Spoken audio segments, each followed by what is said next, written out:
लेते हैं। तो हे बाबा साहब, मैं आपसे यही मांगती हूँ कि जो आपने काम किया है, ऐसे मैं तो चाहती हूँ कि आपके कर्मा के पीछे लाखों नहीं करोड़ों बच्चे लग जाएं, और जब करोड़ों बच्चे शिक्षित होंगे, संगठित होंगे, तब एक दिन हमारा भी राज जाएगा।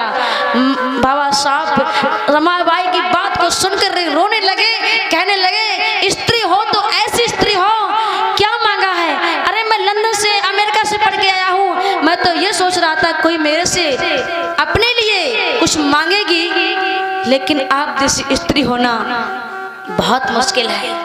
आपको मैं एक बात और बता दूं, हर पुरुष की सफलता के पीछे एक स्त्री का बहुत बड़ा रोल होता है, और एक स्त्री की सफलता के पीछे एक पुरुष का बहुत बड़ा हाथ होता है। मेरी माताओं बहनों, ये जो जीवन साथी होता है वो एक सिक्के के दो पहलू होते हैं ना। मेरी माताओं बहनों, इसके बिना समाज में चलना असंभव है। मेरी माताओं बहनों, बाबा साहब ने बीड़ा उठाया और समाज के लिए काम किया, लेकिन बाबा साहब की फिर भी आर्थिक स्थिति इतनी कमजोर हो गई कि बाबा साहब बड़ौदा में नौकरी करते हैं। बड़ौदा में जब बाबा साहब नौकरी करते हैं तो मेरी माताओं बहनों, जिस ऑफिस में बाबा साहब बैठते हैं, जिस ऑफिस में बाबा साहब बैठते हैं, बाबा साहब चले जाते हैं, उस कुर्सी को, उस टेबल को चपरासी कूड़े में फेंक देता है, कबाड़े में फेंक देता है, और वहाँ के मनवादी लोग गाय के पेशाब से कुर्सी और रूम की धुलाई करवाते हैं। बाबा साहब ने कहा, मैं भारत देश का इतना बड़ा पढ़ा लिखा विद्वान हूँ, जो बैरिस्टर बन के आया हूँ, मैं नौकरी करने लगा हूँ, मेरी ये हालत जात पात की वजह से मेरी जब ये दशा है, तो हमारे दबे कुचले सोच लाचार गरीब हताश निराश लोगों की क्या दशा होगी। बाबा साहब ने मात्र 7 दिन नौकरी की थी, और नौकरी से बाबा साहब ने इस्तीफा दे दिया था। और बाबा साहब की इतनी नौबत आ गई थी कि जिस कमरे के, जिस मकान में उन्होंने रूम रह के रहते थे, उसने जाना कि बाबा साहब महल जाति के हैं, उस लेडीज ने बाबा साहब का सामान रोड पे फेंक दिया। बाबा साहब पूरी रात ऐसे बैठे रहे, कमरा ढूंढते रहे, लेकिन बड़ौदा में कहीं कमरा नहीं मिला। तब एक कहते हैं ना, एक धर्मशाला जो सार्वजनिक धर्मशाला थी, उसमें बाबा साहब ने अपनी रात को काटा था। और बाबा साहब ने इतना दिल बाबा साहब का टूट गया था, इतना दिल टूट गया था, कहते हैं ना कि सामने खड़े होने से बहुत मजबूती मिलती है।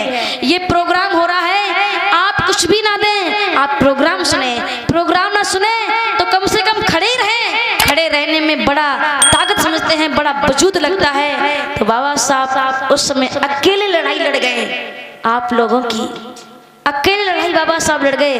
बाबा साहब के लिए संविधान सभा में जहाँ संविधान लिखा गया था, बाबा साहब के लिए खिड़कियाँ तो दरवाजे तो बहुत दूर की बात थी, बाबा साहब के लिए खिड़कियां तक बंद कर दी गई थी कि बाबा साहब खिड़कियों से भी झांक करके नहीं देख सकते हैं। बाबा साहब का इसमें कोई रोल नहीं होगा। लेकिन बाबा साहब अध्यक्ष, वो जो संविधान सभा के अध्यक्ष बने, अध्यक्ष बनने के बाद जो कमेटी जो बात कहती थी, बाबा साहब उस बात को पारित करते थे, वो सिलेक्ट करते थे कि ये धारा, ये चीज लिखनी चाहिए कि नहीं लिखनी चाहिए। बाबा साहब इतने बड़े बड़े पढ़े लिखे विद्वान थे। अब मैं और बता दूं कि जानते हैं ना जवाहरलाल नेहरू को लोग क्या कहते थे, बताइए? चाचा कहते थे ना, चाचा।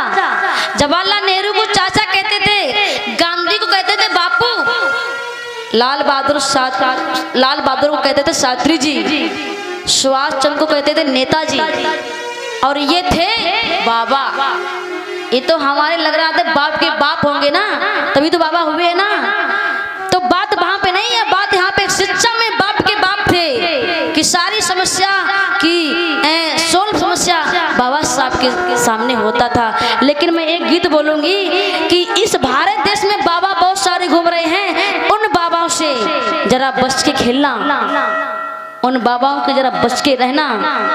बाबा ऐसे ऐसे हैं जो बहन बेटियों का शोषण कर रहे हैं, धर्म की आड़ में धंधा बना लिया है। आज संविधान नहीं होता तो जो जेल में है ना, वो बाबा आवारा घूमते और हमारी बहन बेटियों का शिकार बनाते। तो मेरी माताओं बहनों, आइए एक गीत और सुनेंगे।